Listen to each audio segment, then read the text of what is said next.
I think looking back at when Andy was growing up, there were some indications that everything wasn't perfect.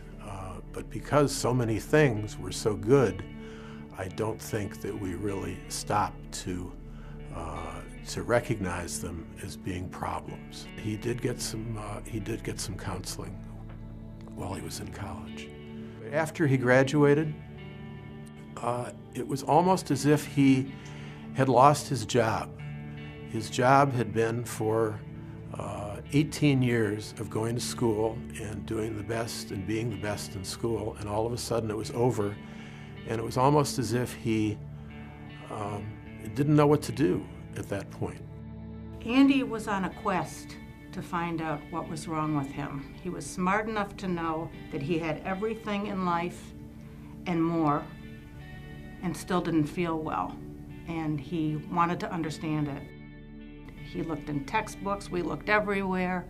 There were very few people who knew anything about it, and those that knew anything about it didn't do much about it, or care to treat it, or know how to treat it.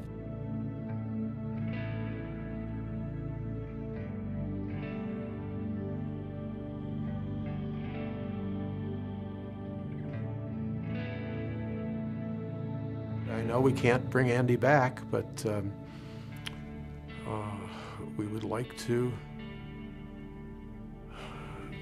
we'd like this to never happen to any other family.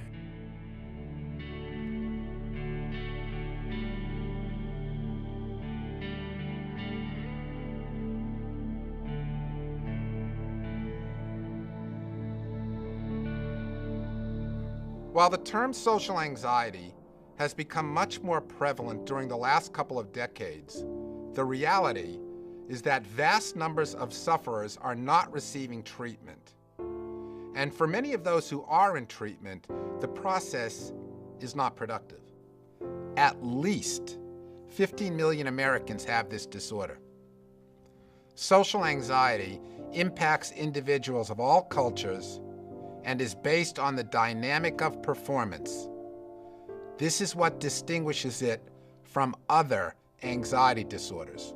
Whenever I had to get up in front of a crowd in high school or give a presentation, whatever it may be, I experienced a heavy load of anxiety. And externally, I did a good job of hiding the issue, but internally, I was in a dark place. It impacted my mood big time. I mean, it led to some depression,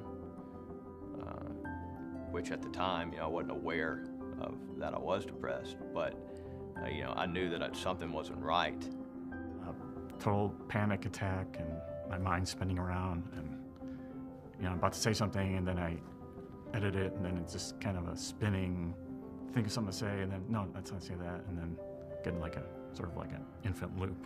I know there was something wrong with me, but I didn't know what it was.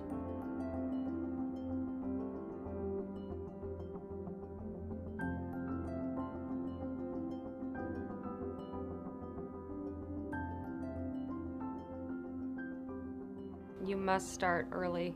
I mean, as a parent, it's your responsibility. It's your job. I mean, I think the parent has to not be in denial themselves about it, first off.